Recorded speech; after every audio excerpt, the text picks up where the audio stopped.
नमस्ते my dear friend, कैसे हैं आप सभी लोग। उम्मीद करती हूँ बहुत अच्छे होंगे। भगवान की कृपा और दया दृष्टि आप सभी लोगों पर बनी रहे। उसके बाद हे ईश्वर, मेरे ऊपर भी अपनी दया दृष्टि बनाए रखना। आप लोगों के सामने मैं एक बहुत बहुत ज़रूरी टॉपिक आज लेकर के आई हूँ और रिक्वेस्ट करती हूँ कि ज़रूर सुनिएगा, क्योंकि ये जो टॉपिक है आज का, ये सबके लिए है, किसी एक पर्सन के लिए नहीं है।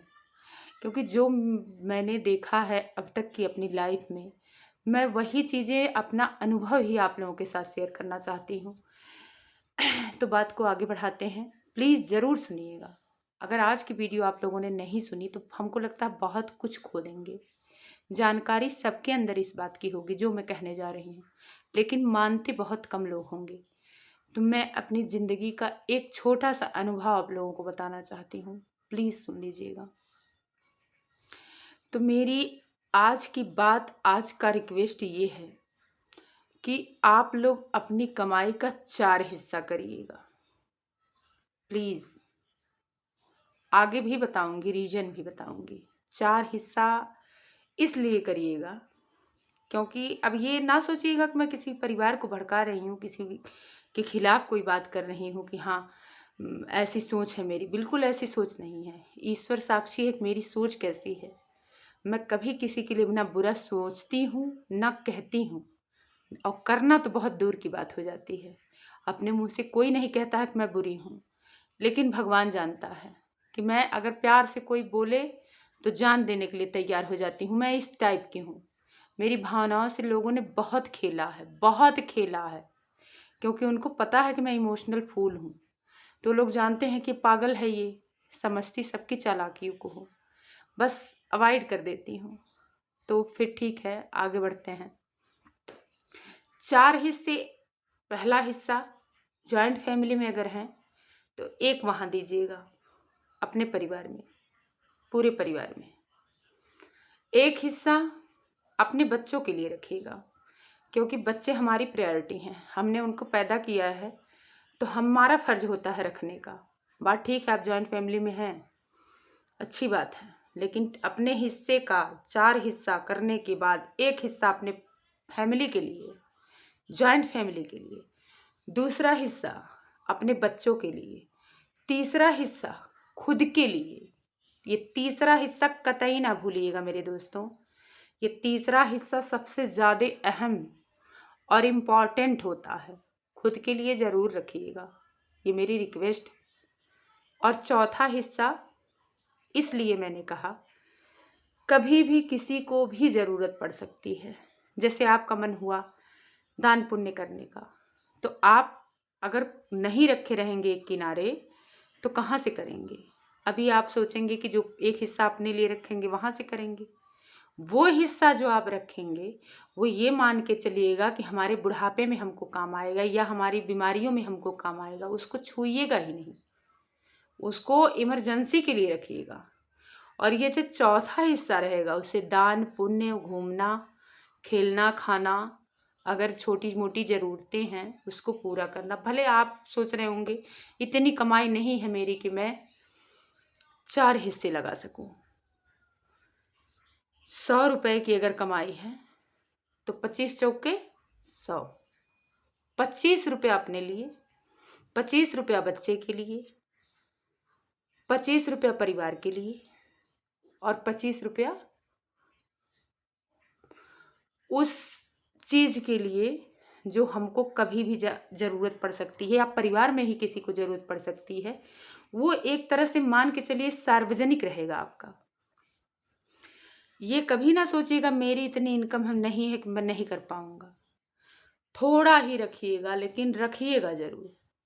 ये मेरी अपनी पर्सनल राय है, या फिर यूँ कह सकते हैं कि जो बीता होता है इंसान के अंदर ऊपर वही इंसान बयां करता है। सबका तो नहीं पता, लेकिन जो चीज़ें मैंने महसूस की होती है वही मैं वीडियो बनाती हूँ। मैं कहीं से किसी का चुराती नहीं हूँ, कहीं से किसी से झूठ नहीं बोलती हूँ, कहीं से बनावटी नहीं मेरे अंदर है। लोग कहते हैं, देखिए जो गरीब होते हैं उनका हम भी साथ देते हैं, ऐसा नहीं देते हैं, हम भी देते हैं, आप भी देते हैं, बहुत लोग देते हैं जो बहुत गरीब हैं। लेकिन जो मिडिल क्लास हैं वो कहाँ जाएं। मिडिल क्लास वाले बेचारे किसी से कह भी नहीं सकते कि हमको इस चीज़ की ज़रूरत है। मिडिल क्लास वाले रो भी नहीं सकते हैं किसी के आगे। ना वो हाई सोसाइटी में आते हैं, ना वो लो सोसाइटी में आते हैं। और कमी उनके पास भी होती है, ज़रूरत उनको भी होती है, लेकिन उनको कोई पूछता ही नहीं है।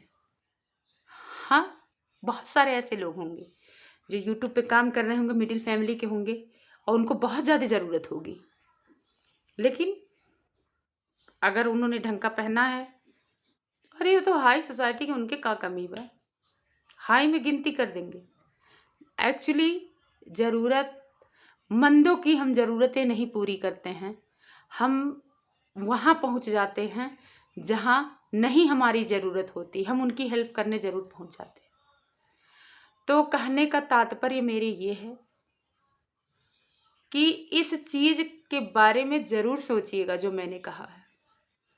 अरे कोई किसी को अगर भीख में देगा तो क्या देगा? रुपया, पैसा, जेवर, गहना, यही देगा।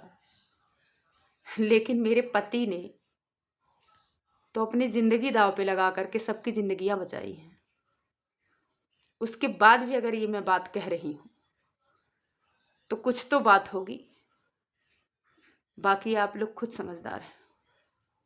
आप परिवार के बारे में भी सोचिए, लेकिन खुद को भूल के नहीं, खुद को याद रखिए। अगर आज हमारा बना है तो हमारा परिवार भी हमारे साथ है, लेकिन अगर नहीं रहता हमारे पास तो किसी किसी की बीवी भी छोड़ के चली जाती है। और तो परिवार की बातें छोड़ दीजिए, वही बच्चे बड़े होकर के कहते हैं क्या मेरे लिए किए हैं आप, क्योंकि हम सच में उनके लिए नहीं कुछ किए रहते हैं। हम तो जो कमाए हैं अपने परिवार में खर्च कर दिए हैं।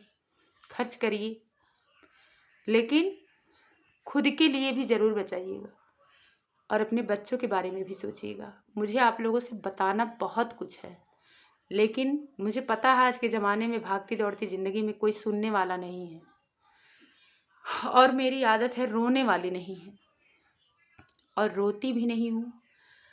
बस अपनी बातों को कहती हूँ, समझाती हूँ, अपने दर्द को बयां करती हूँ, अपने सुख दुख दोनों बताती हूँ।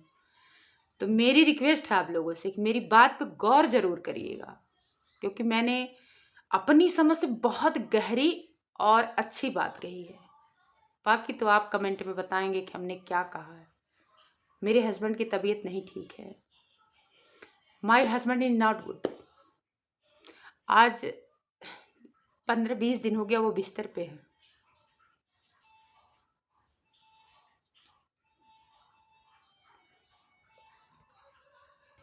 बाकी आप लोग खुद ही समझदार हैं, समझ सकते हैं, और उम्मीद करती हूँ कि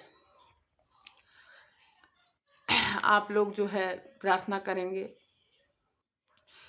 और अपने लिए भी कुछ करेंगे। उम्मीद मेरी यही है।